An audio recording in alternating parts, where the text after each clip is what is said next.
a lot of stories that are in connection with our church as Adventists.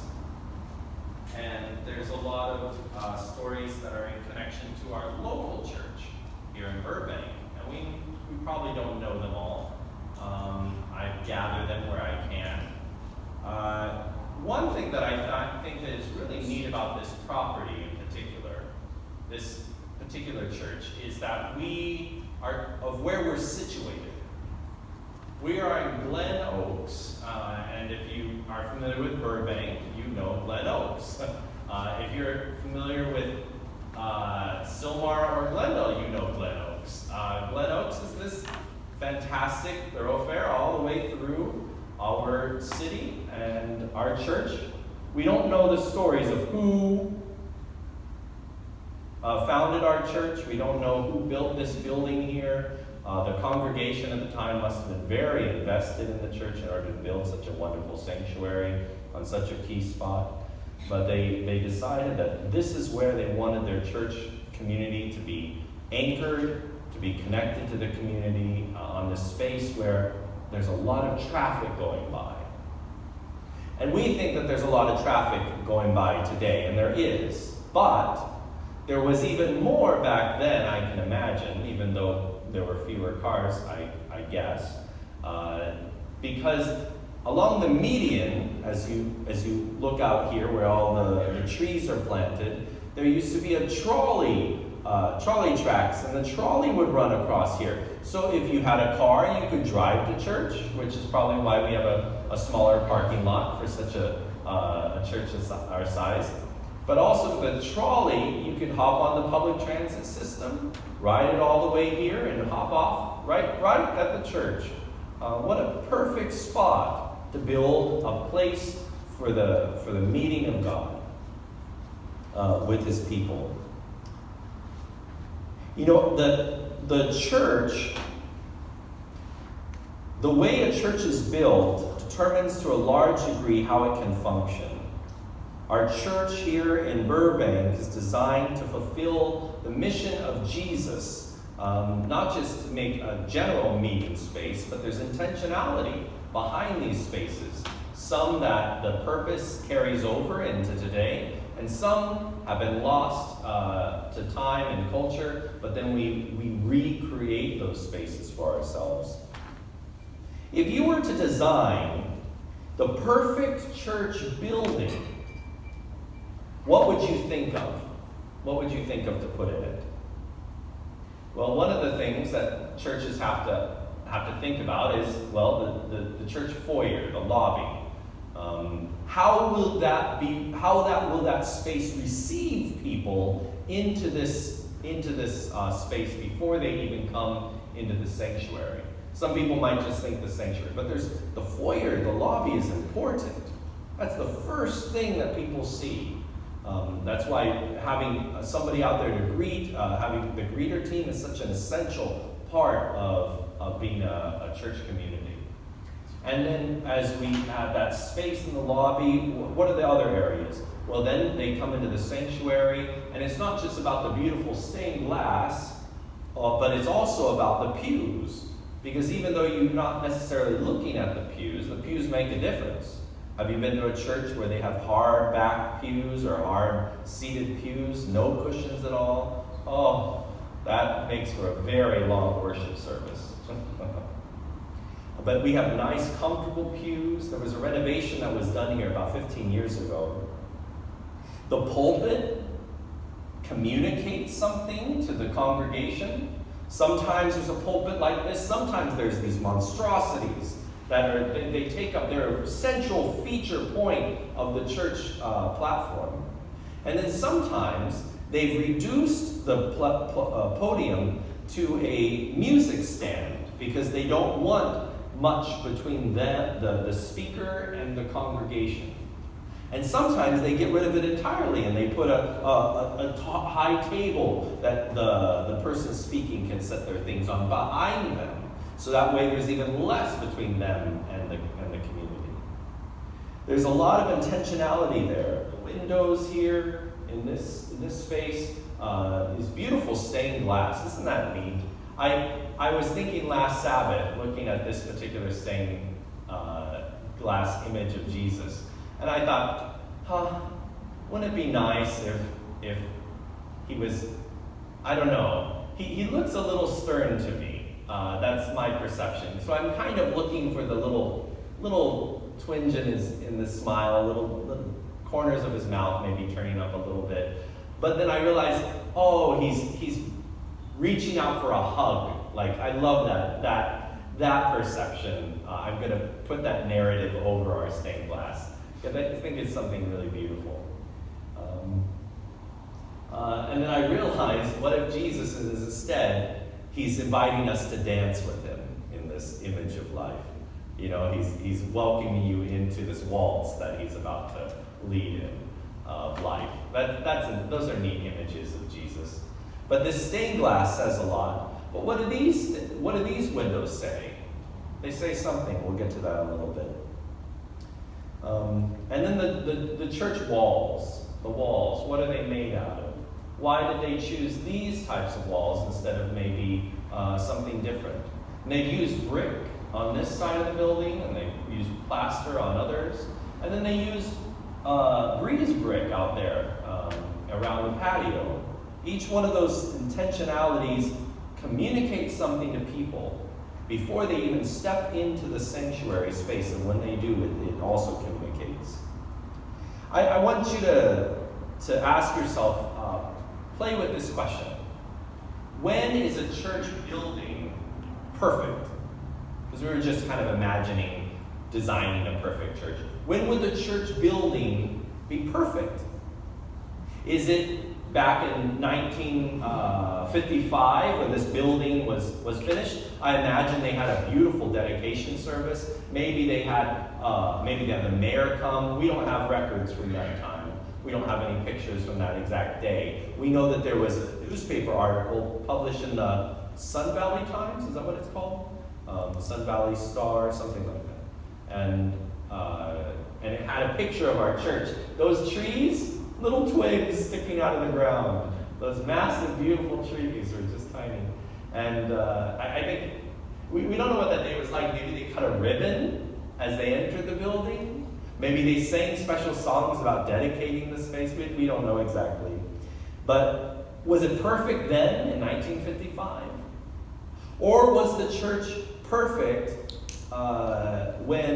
before they had this remodel 15 years ago or so, and they were maybe the carpet was threadbare, maybe the pews were all the squishiness had gone out of them, maybe they were hard backed and uncomfortable. Was it perfect then? Was the church perfect after that remodel, or will the church be perfect when we're finally finished with this roof? When is the church perfect? I was talking with someone I respect, and they were talking. I mentioned in the course of our conversation about spirituality, I said something about perfect. I was kind of being facetious, because I don't believe that we're humans. We're not capable of being perfect in the pristine sense. And he responded, no, perfect isn't of God. I was like, what? He's like, God is perfect, but perfection is not what God is about. Because God is instead about good. The way God looks at things is not perfect. He says he looks at things about being good. He makes the world. He designs it. After each day, he creates and does these incredible things, and then he looks over it and says, perfect. No, he doesn't say that. He says, it's good. It's good. He does some more stuff, makes it even better, and says, ooh, that's good. That's good. And he does some more stuff and changes around some more stuff, and he goes, oh, that's good.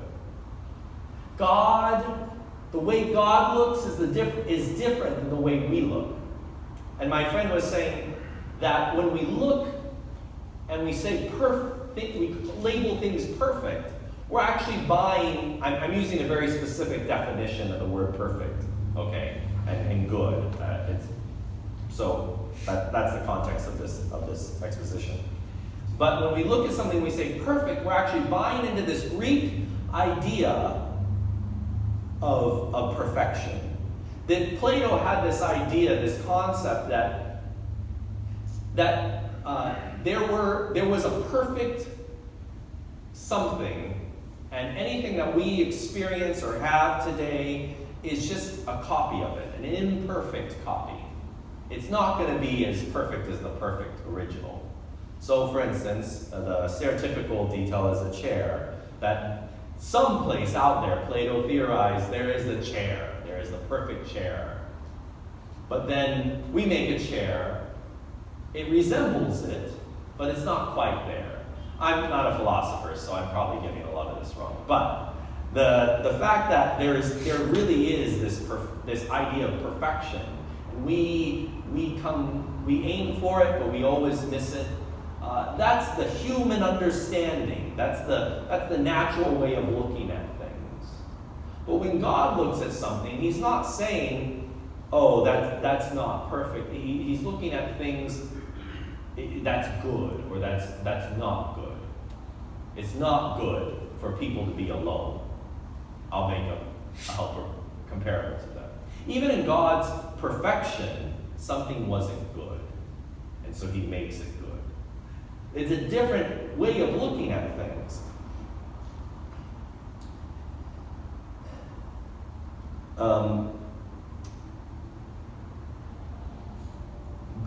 Perfect has this idea of maybe like a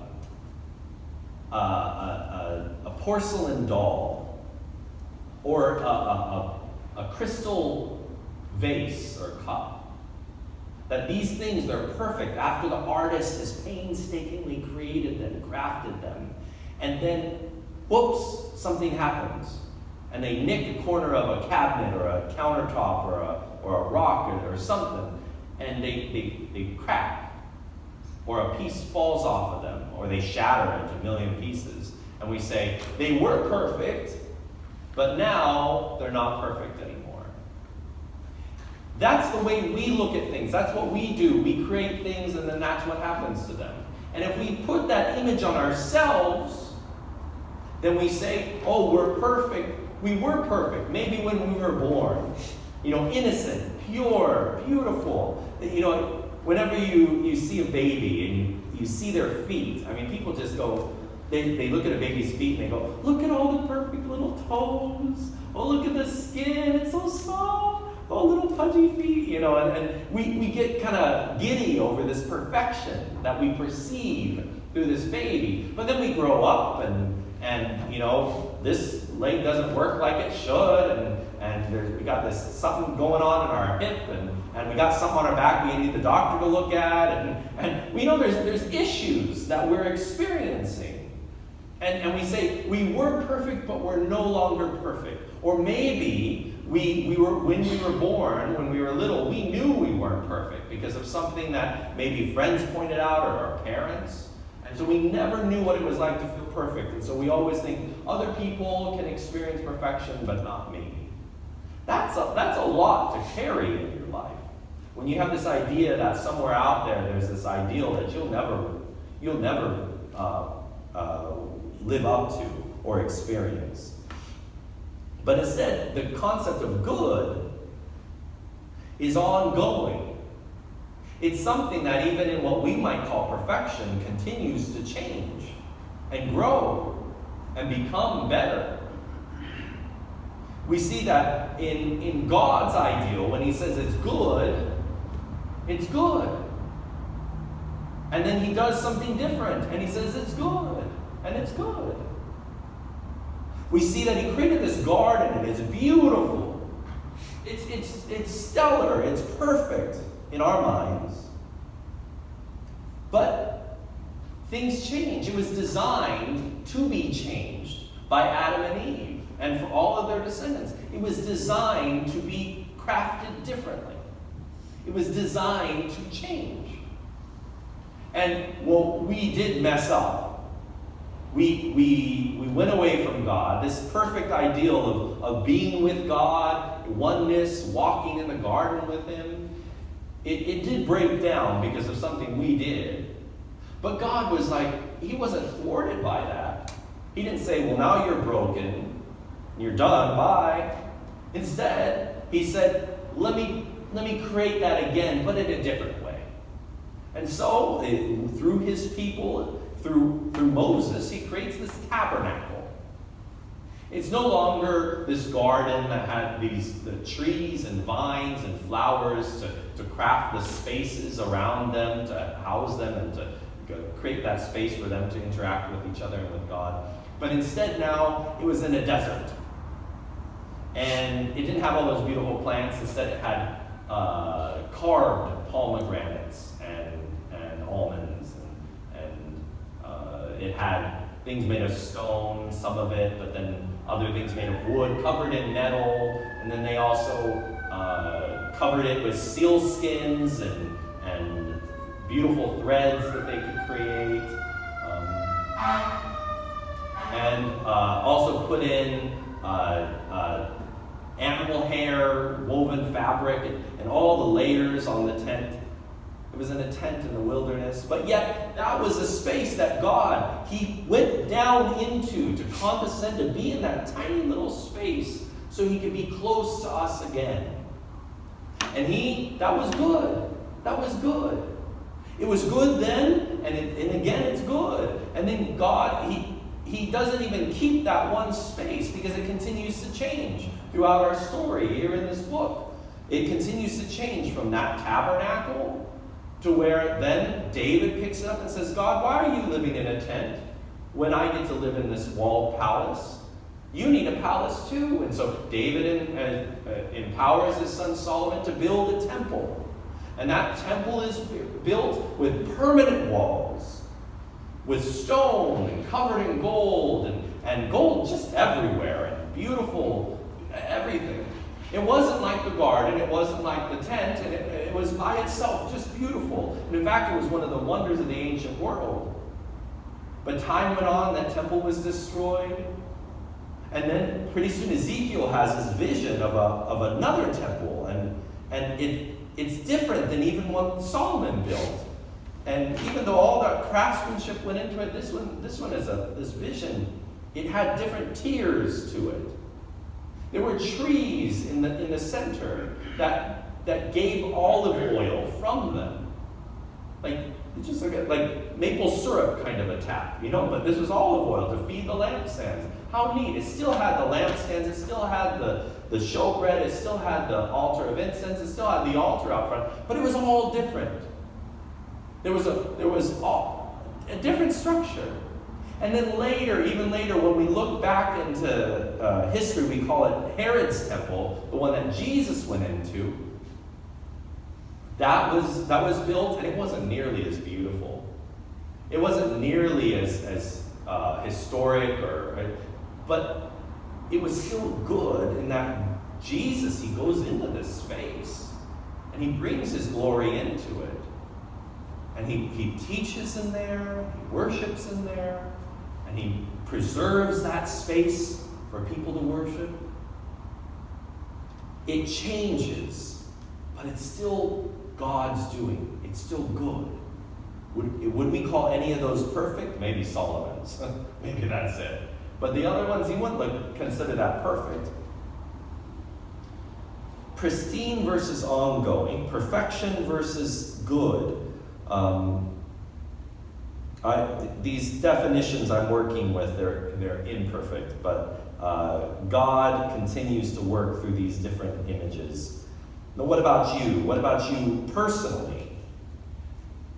When you look at yourself, we strive for human perfection in the eyes of people, and if that's what it meant to have a relationship with, to be a perfect person, a perfect Christian, that might be easy. In fact, we look at the building and we say, oh, there's no rips in the carpet, no stains on the pews, the stained glass isn't chipped, it's perfect.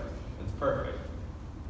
We look at each other, we look at ourselves in the mirror, and we say, oh, my hair is done right, I have the appropriate clothing on, nobody can see any flaws, therefore I'm perfect.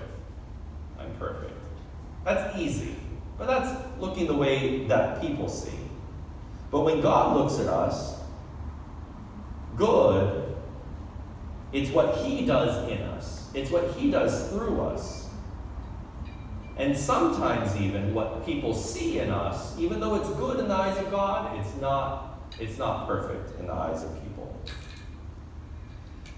Our church has been in this iconic space. We built this church to have this really neat steeple. The copper steeple, as you go outside, you can see this beautiful steeple.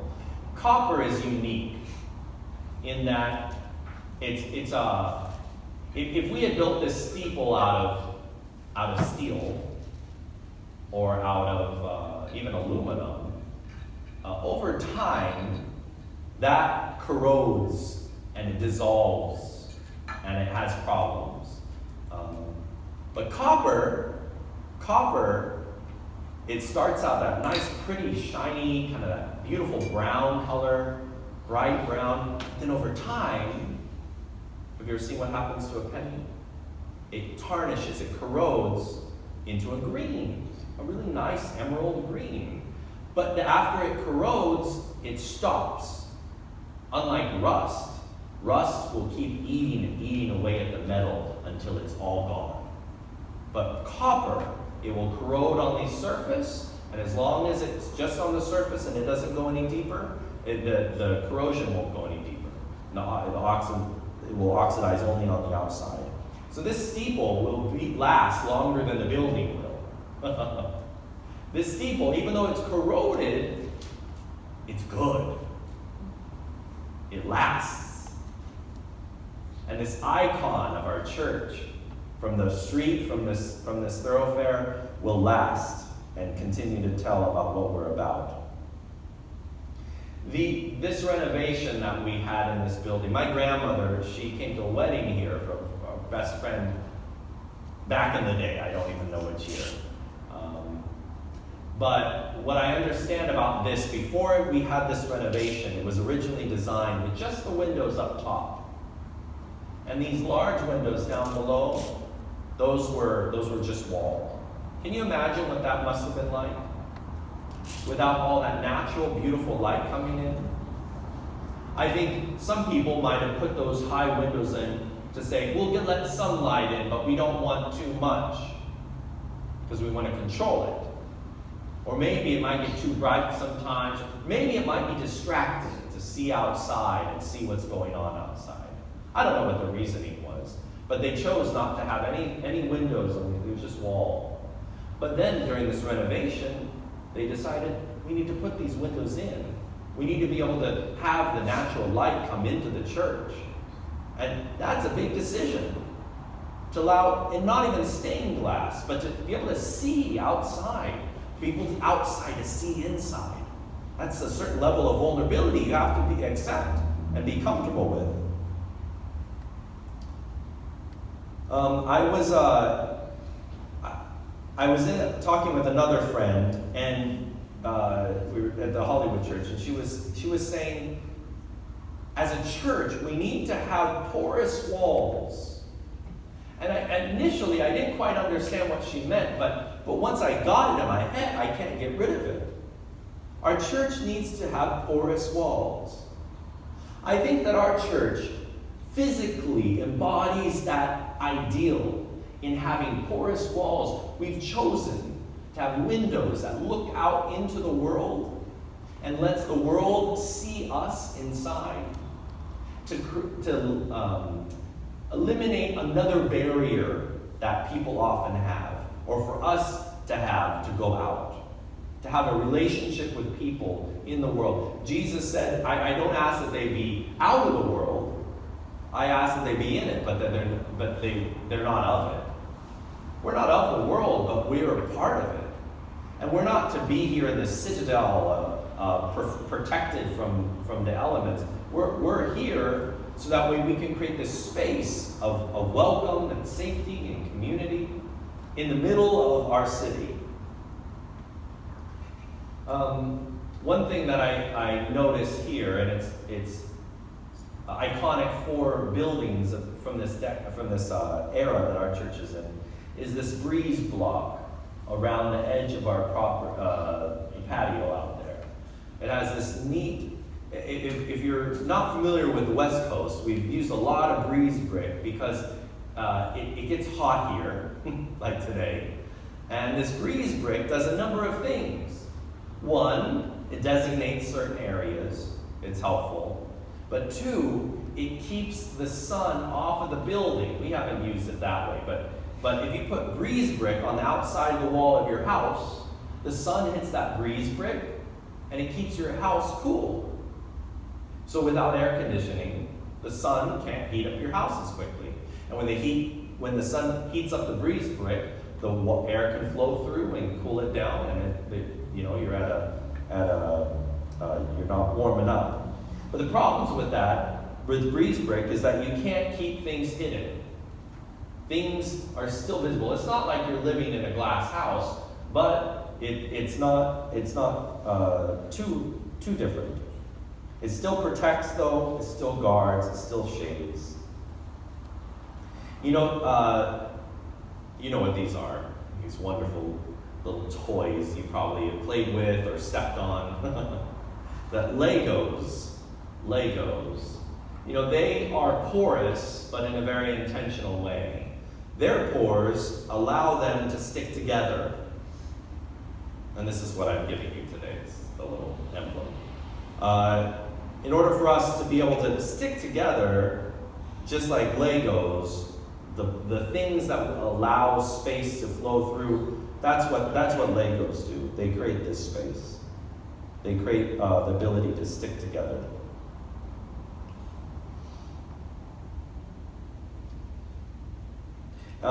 The narrative that we're looking at today, as our closing thought, is looking at Revelation chapter 20 and 21 and 22.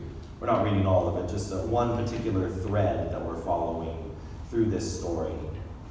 Where we pick up in Revelation chapter 20 is this image of this city. Revelation chapter 20, verse 9, and I'll set the context for this one verse we're looking at. That for 1,000 years, we're told the resurrected saints, they live and reign with Christ for 1,000 years. 1,000 years. It's beautiful. It's incredible. And during that time, we're able to understand all that went on in this earth. The books are open, and we're looking at them and understanding our history, our personal history, as well as the history of the world, looking at all I wonder what that record will be like. There's a number of things I want to look up already. But those 1,000 years have come and gone, and there's this healing that takes place in that space where we're able to be in reconciliation with each other, and with God, and ourselves. After that 1,000 years, during those 1,000 years, Satan has been bound to the earth.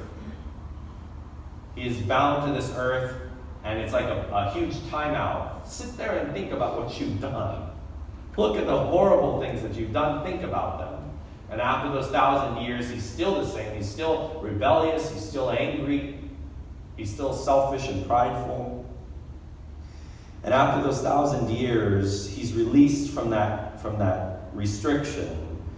And God resurrects those that weren't resurrected when Jesus came back.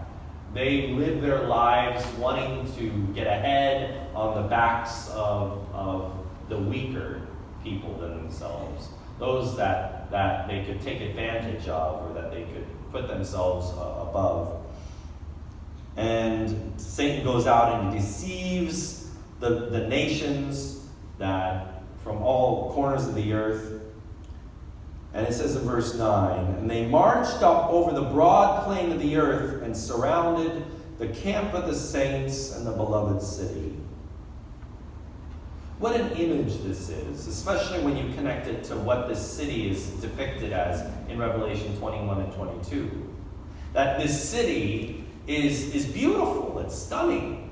It has, the foundations of it are gemstones. Gemstones, beautiful, of all variety and color, hue, texture. You've got amethyst and what else?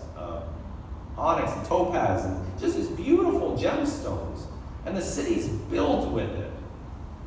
And in the walls of that city, there's 12 gates. 12 gates, not just one, that says, everyone who enters better hurry up, because there's just one. Got to come to this side, there's just one. It's a city with 12 gates, 3 massive gates on every side. And they're open. The gates are huge, but they're open. And they're just welcoming people to come in. And this city comes down, lands on this space that Jesus prepares for it. And all of those that were before, that have rejected God and rejected his law of love, and they surround that city with its open gates. And they storm the city, not to get in through the gates, but because they want it. They want it for themselves. You know how much the foundation is worth? It has streets of gold. Hold on. And they want it for themselves. They're not crying out, we understand now. We see for ourselves. We trust you, God. We see that you've got something in store for us. And so they say, whatever they have, we want it. We can take it. Well, there's more of us than them. And so they don't seek to go in through the gates with voices of praise and thanksgiving. They go in with anger and hatred and covetousness and desire to continue doing all that they did before they died. And as they rush that city, verse 10, the rest of verse 9, and fire comes down from heaven and consumes them. This fire that was designed for the destruction of the enemy, of Satan and his angels, also consumes all those that live according to his way. The seed of the serpent, that same way that he instigated from the beginning. And that new Jerusalem, built with open gates, with those porous walls, open for all that seek to enter there. As a church, as I've come to know Burbank over the past 4+ years, understanding the leaders and all of you and the congregation that we're continuing to grow and be a part of, the central point that I continue to hear is we want people to know that they can come as they are. I think that there's a deep-rooted pain in many people's experience of churches that they grew up in where people couldn't be themselves. They couldn't come as they are. They had to be something different. They had to be not transparent, but opaque, very covered, very crafty. Maybe a certain mask they had to wear to church as they came. They had to put on a certain image of what it meant to be a good Christian, a perfect Christian. And they enter into this space with fear and trepidation that they're going to mess up. And somebody's going to see that they're imperfect. And then they're going to have to leave. So I don't know when this started in our DNA, but this church, we are come as you are. That is the focus that we have. All are welcome. Come as you are. This is the central point of what we built this church on, not physically, but in our spirits and our being. We see that Jesus stands at the door and he knocks, and if we open that up, then he comes in to eat with us. And we open these doors so that people can be a part of the space. We open these windows so people can see, and we can see them, and we can be one with our community. Revelation has this picture of eternity. People of every variety that has ever existed before the throne of God together for all eternity. It is radical inclusivity. But there is a work to be done between that image, that story, and its impact on us right now. Because there's disparities between that and us today. Where our hearts are is the first step. What are the things that are keeping us guarded, protected, closed off from other people? What are the things that, the images of ourselves or of how other people should be, with perfection in mind instead of God's image of good? To build those relationships with others so that way we can invite them in. Each one of these stories, each one of these images of Jesus embedded in our church building, embedded in our foundation in Scripture, embedded in our own experience, need to be recognized to be a porous one. And that it's a good one versus a perfect one. In Revelation chapter 21, John, he writes in verse 22, "And I saw no temple in the city, for its temple is the Lord God, the Almighty, and the Lamb. And the city has no need of the sun or moon to shine on it, for the glory of God gives its light, and its lamp is the Lamb.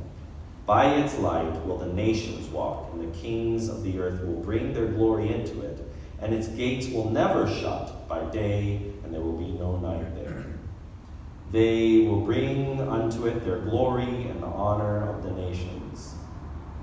There is this,